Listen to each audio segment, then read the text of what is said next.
Hi, my name is Dr. Scott Conklin, and today we're going to go over the very first interview I do with a patient and basically how I explain chiropractic to them. As we see here, here is your spine. When we look at the spine, we see that the foundation has three large bones. It has the two iliums and it has the sacrum.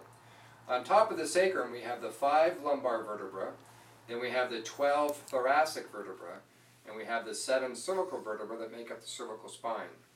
Each vertebra is separated by what's called the disc. This disc is a fibrous cartilaginous material, so it allows for movement and it's flexible. It absorbs shock.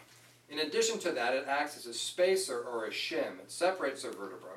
As it does so, it allows these holes to be nice and large. And what you see coming out of these holes is your spinal nerve roots, which really is just an extension of the brain. If you look behind me, you can see how the flow of nerve roots go, and they go to basically every organ and cell in your body, and that's how your brain communicates with the body. It's a very important structure that you don't want to have any pressure or interference on. Well, what causes interference on these spinal nerve roots? Well, if you look in the back of the spine, we notice that all the vertebrae are connected by a series of joints. We're going to look at this vertebra right here just because it's easy to see, but the principle applies to every part of the spine. Each vertebra has 4 small joints, 2 on the top and 2 on the bottom. These joints here are called facet joints. Their purpose is multifold. One is that they basically guide motion, and they also provide stability and strength to the spine.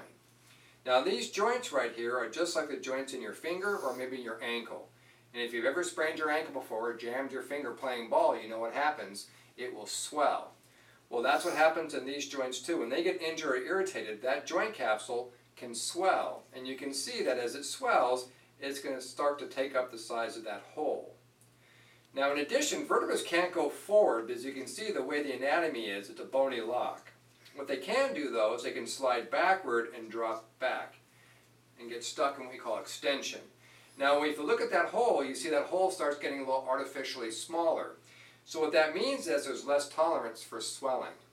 In addition, if a person has some degenerative disc disease, that means that this part of the bushing in between the 2 weight-bearing vertebrae gets worn out and gets a little bump or bulge in the back.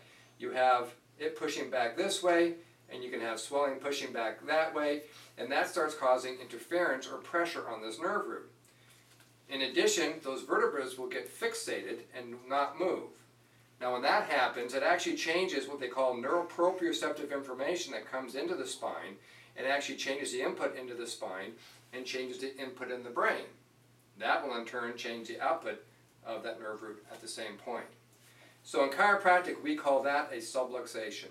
That's what I'm looking for you when I examine your spine. So how do we find that? Well, basically we do it through a series of tests. First thing to do is we do a range of motion. We'll do a palpation where we feel the skin, looking for swelling and tenderness. Then we'll go through a series of orthopedic tests which help us to evaluate how much swelling and inflammation there is. Then we'll do a neurological evaluation. The first part of that test is that we'll use an instrument that measures the temperature on both sides of your spinal column.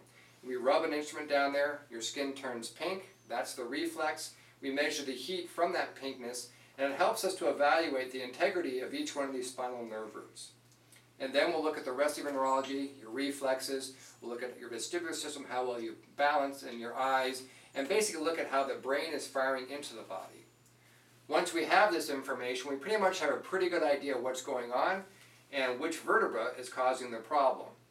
Then many times, depending on the results of those tests, we'll take an x-ray where we take one from the front and one from the side. And we do this in a weight-bearing position because that allows the body, what allows us to see how the body is bearing up against the weight of gravity. And once we have that information, if they have a curve in there, it allows us to look and see exactly how we need to adjust that vertebra to lift it and to torque it to put it back into a neutral weight-bearing position. So that's it. It's a very simple process, and that's what we do basically when you come in on your first visit to my office.